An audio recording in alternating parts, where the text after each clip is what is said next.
Baik, Assalamualaikum warahmatullahi wabarakatuh. Shalom, salam sejahtera untuk kita semua. Pada kesempatan kali ini, saya dan rekan-rekan saya berkesempatan untuk menjelaskan mengenai bab 1, yaitu konsep laporan keuangan menurut PSAK nomor 1 hingga 4. Namun sebelum itu, tak kenal maka tak sayang, perkenalkan terlebih dahulu. Nama saya Auliani Rizky Arafa dengan 35 akhir 299 selaku moderator dan pemateri, dan rekan-rekan saya. Perkenalkan, nama saya Aisyah Hani Agustin dengan NIM belakang 282 selaku permateri. Perkenalkan, nama saya Dandi Christian dengan NIM 316 sebagai pemateri. Perkenalkan, saya Agresia Maria dengan 3 NIM belakang 289 sebagai pemateri. Perkenalkan, nama saya Kelvin Andalas Ajeputra dengan NIM belakang 333 sebagai pemateri. Perkenalkan, saya Rama Serinda Jahaningrum dengan NIM belakang 317 sebagai pemateri. Baik, untuk selanjutnya yaitu mengenai konsep laporan keuangan menurut PSAK nomor 1 akan dijelaskan oleh saya sendiri.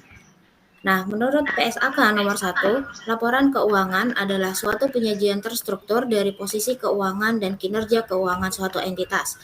Tujuan laporan keuangan adalah untuk memberikan informasi mengenai posisi keuangan, kinerja keuangan, dan arus kas entitas yang bermanfaat bagi sebagian besar pengguna laporan keuangan dalam pembuatan keputusan ekonomi. Nah, jenis laporan keuangan. Terdapat 5 jenis laporan keuangan, yaitu yang pertama, laporan posisi keuangan pada akhir periode. Laporan posisi keuangan pada akhir periode ini menyajikan aset, kewajiban, dan ekuitas suatu entitas pada suatu tanggal tertentu dan disajikan pada akhir periode pelaporan. Untuk contohnya, rekan-rekan sekalian bisa lihat sendiri pada gambar 1.1 laporan posisi keuangan. Baik. Untuk selanjutnya yaitu laporan laba rugi komprehensif lain selama periode. Dalam laporan ini, kita memasukkan semua pos penghasilan dan beban yang diakui dalam suatu periode. Untuk contohnya, rekan-rekan dapat lihat sendiri pada layar kalian. Ini. Nah, selanjutnya yaitu laporan perubahan ekuitas selama periode.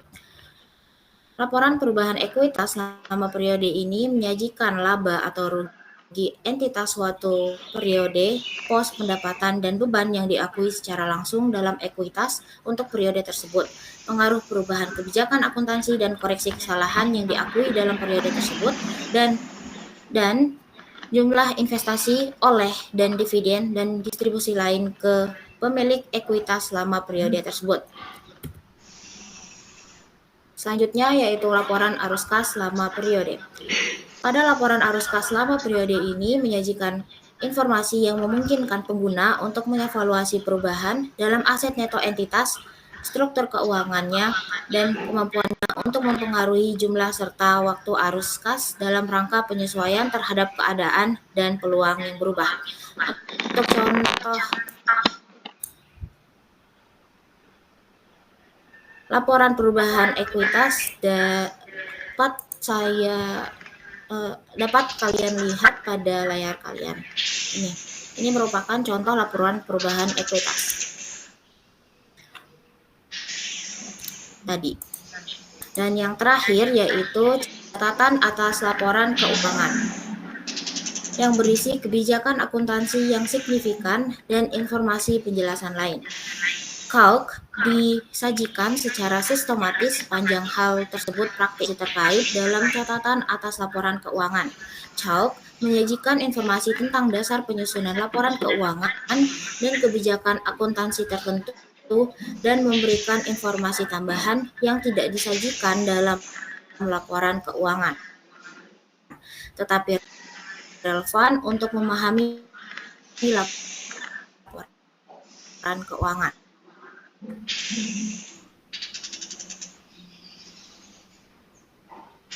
Baik, untuk PSAK nomor 2 akan dijelaskan oleh rekan saya Hani. Kepada Hani, saya persilakan.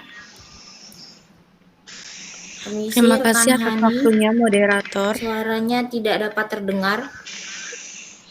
Sudah terdengar? Iya, sudah terdengarkan. Oke, di sini saya akan menjelaskan tentang PSAK nomor 2. Konsep laporan keuangan menurut PSAK nomor 2, yaitu laporan arus kas. Penyajian laporan arus kas. Menurut PSAK nomor 2, laporan arus kas dapat menyediakan informasi yang memungkinkan pengguna untuk mengevaluasi perubahan dalam aset neto entitas, struktur keuangannya, termasuk likuiditas dan solvabilitas dan kemampuannya untuk mempengaruhi jumlah serta waktu arus kas dalam rangka penyesuaian terhadap keadaan dan peluang yang berubah. Next. Nah, ini contoh laporan arus kas. Di laporan arus kas terdiri dari arus kas dari aktivasi operasi, yaitu terdiri dari kas yang diterima dari pelanggan, dikurangi pembayaran kas yang digunakan untuk beban. Selanjutnya, akun kas dari aktivasi investasi. Selanjutnya ada penjualan atau pembelian aktiva tetap. Arus kas dari aktivasi dana terdiri dari kas yang diterima sebagai investasi oleh pemilik, dikurangi oleh penarikan dari pemilik, dan jadi jumlah arus kas bersih. Selanjutnya saya kembalikan kepada moderator.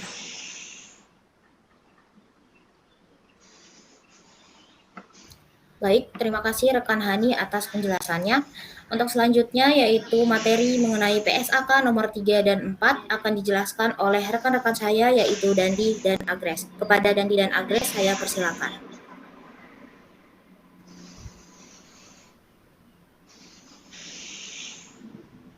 Permisi Mas Dandi. Ya, siap. Terima kasih atas waktunya moderator. Saya akan menjelaskan PSAK nomor 3, yaitu konsep laporan keuangan. PSAK nomor 3 2010, laporan keuangan interim mengadopsi IAS 34 Interim Financial Reporting per 1 Januari 2009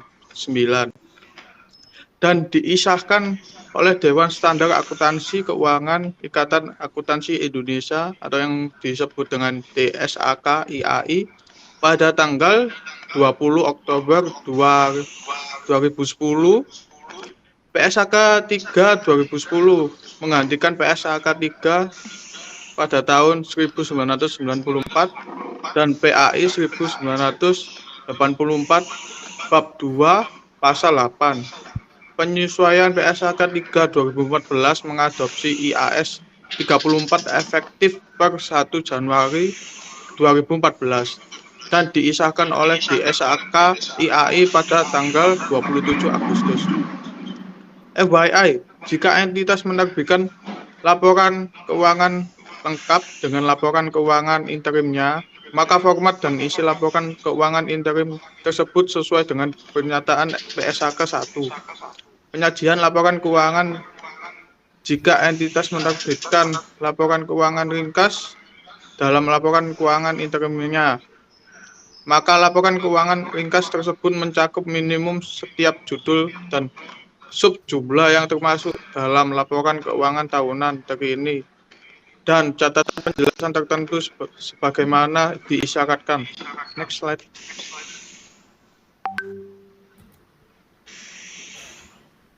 Mohon maaf Mbak, next slide.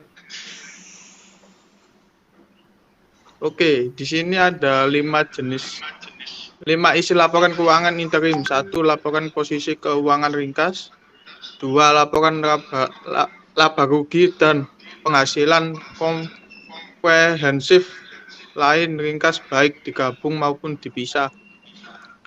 Laporan perusahaan ekuitas ringkas. Next slide.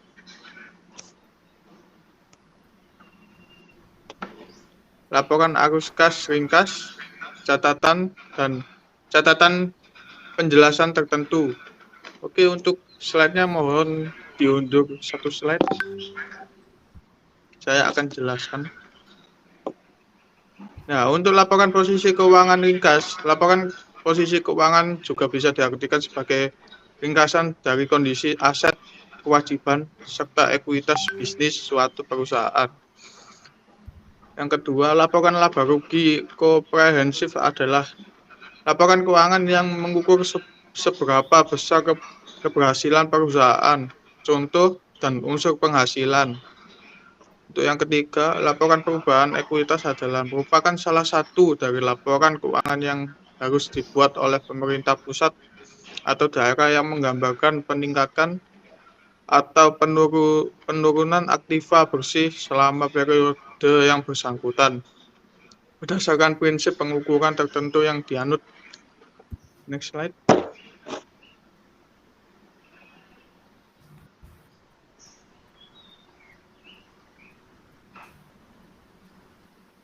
Oke, untuk laporan arus kas adalah jenis laporan keuangan yang berisi informasi mengenai pemasukan serta pengeluaran kas dalam suatu perusahaan.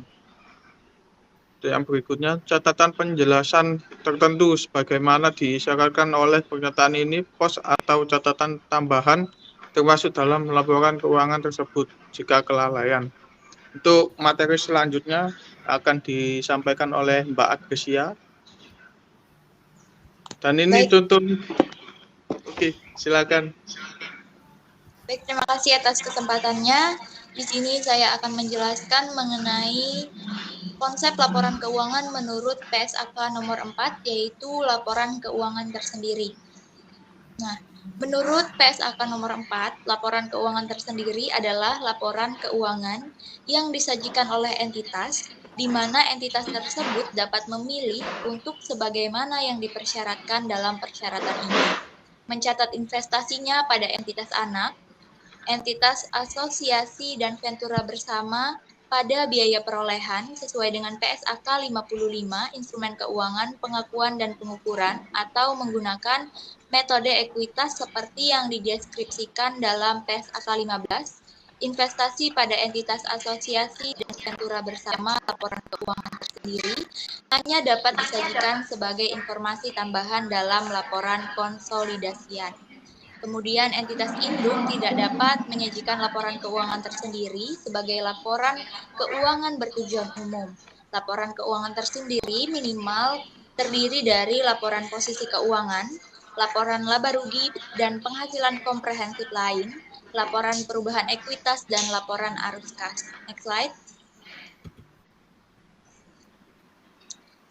Nah, kemudian jika entitas induk menyusun laporan keuangan tersendiri, maka entitas induk tersebut mencatat investasi pada entitas anak, ventura bersama, dan entitas asosiasi. Pada yang pertama ada biaya perolehan, kemudian instrumen keuangan, pengakuan dan pengukuran, atau menggunakan metode ekuitas sebagaimana dideskripsikan dalam investasi pada entitas asosiasi dan ventura bersama. Entitas induk menerapkan akuntansi yang sama untuk setiap kategori investasi.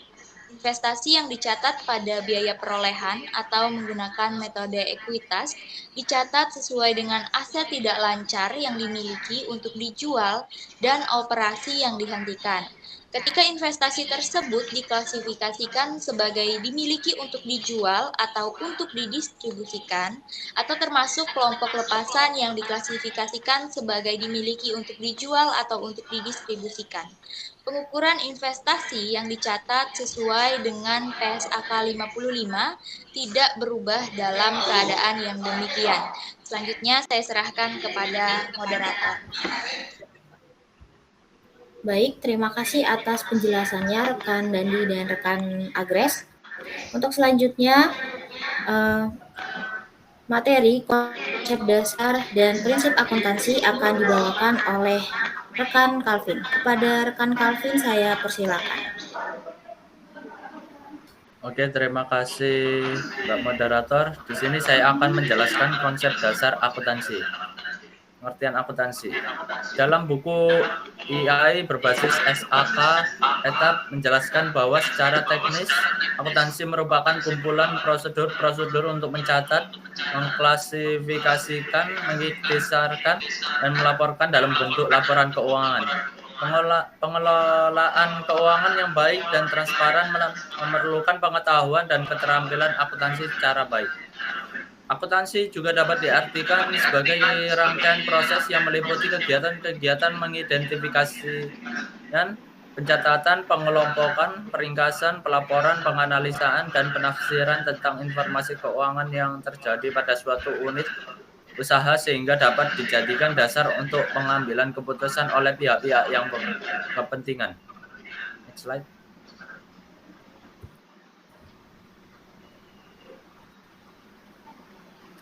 Oke, prinsip akuntansi.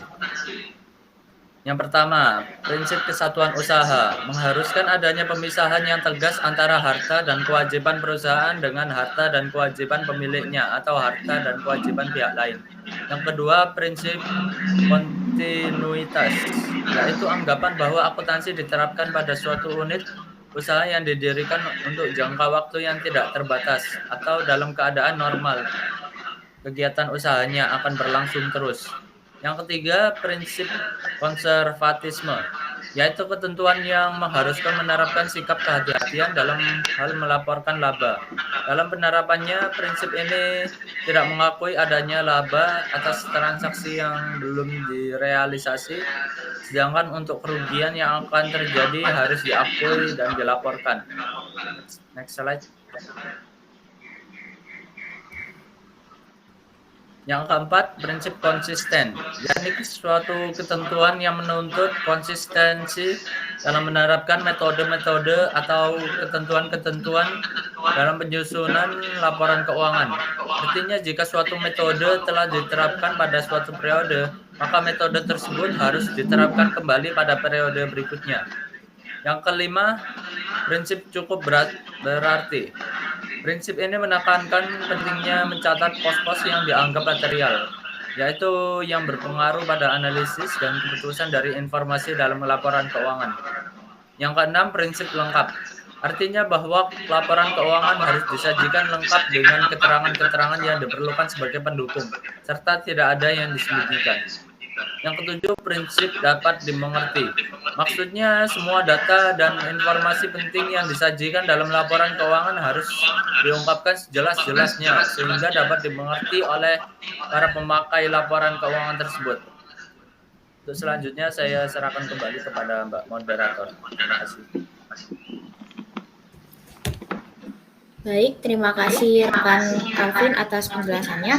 Untuk selanjutnya yaitu mengenai jenis perusahaan, bidang akuntansi, dan profesi akuntan akan dijelaskan oleh rekan-rekan saya yaitu Linda dan Agres. Kepada Linda dan Agres saya persilakan. Baik, terima kasih atas waktunya moderator. Saya akan menjelaskan tentang jenis perusahaan dan bidang akuntansi. Usaha atau perusahaan adalah suatu organisasi dengan sumber daya dasar seperti bahan baku dan tenaga kerja, digabungkan dan diproses untuk menyediakan barang atau jasa untuk pelanggan.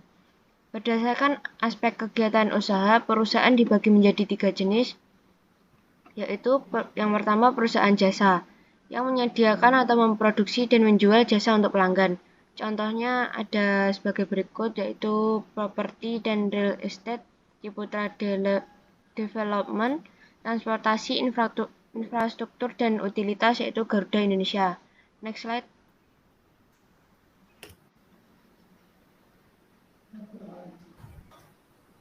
Next. Yang kedua, perusahaan dagang, yaitu menjual produk yang diperoleh dari pihak lain ke pelanggan untuk memperoleh keuntungan tanpa melakukan perubahan bentuk. Biasanya perusahaan dagang ini disebut sebagai retail karena mempertemukan produk dan pelanggan di satu tempat. Contohnya PT Ramayana Lestari Sentosa Tbk dan PT Susi TI Indonesia. Yang ketiga adalah perusahaan industri atau manufaktur yang mengubah input dasar menjadi produk yang dijual kepada pelanggan individu. Contohnya ada PT Pupuk Sriwijaya Palembang dan Astra Internasional Tbk. Next. Berdasarkan aspek hukum di Indonesia, usaha atau perusahaan terdiri dari perusahaan perseorangan, persekutuan, perseroan terbatas, koperasi, dan yayasan. Next. Yang selanjutnya adalah bidang akuntansi, yang terdiri dari akuntansi keuangan, akuntansi manajemen, akuntansi pajak, dan selanjutnya akuntansi biaya, akuntansi pemeriksaan, sistem akuntansi, akuntansi anggaran.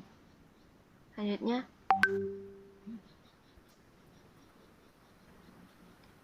ada akuntansi pemerintahan, akuntansi internasional, dan sistem informasi akuntansi. Selanjutnya akuntansi Islam atau syariah. Next. Terakhir ada akuntansi keperilakuan dan akuntansi koperasi. Selanjutnya akan dijelaskan oleh Agresia. Baik, terima kasih atas kesempatan. Di sini saya akan menjelaskan mengenai profesi akuntansi. Yang pertama ada akuntan intern atau private akuntan.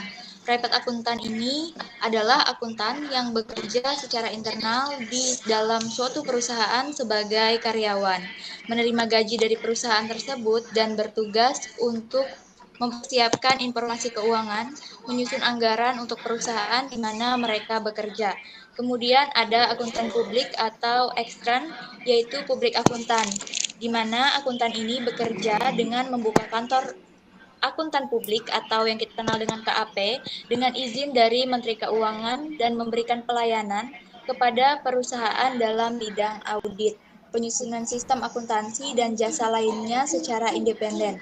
Kemudian ada akuntan pemerintah atau government akuntan, yaitu akuntan yang bekerja untuk kepentingan pemerintah dan berfungsi mengamankan berbagai kepentingan pemerintah.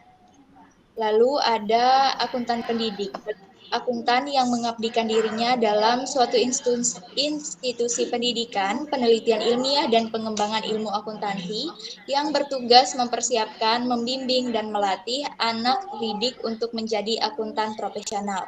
Yang terakhir ada akuntan syariah, yaitu akuntan yang mengabdikan dirinya di dalam suatu perusahaan yang memberikan pelayanan di bidang jasa keuangan syariah. Selanjutnya saya serahkan kepada moderator.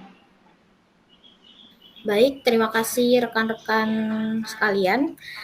Untuk selanjutnya yaitu mengenai sesi tanya jawab yang akan saya buka pada kolom komentar YouTube. Dan itu saja presentasi dari kami. Sekian dari kami. Terima kasih. Wassalamualaikum warahmatullahi wabarakatuh.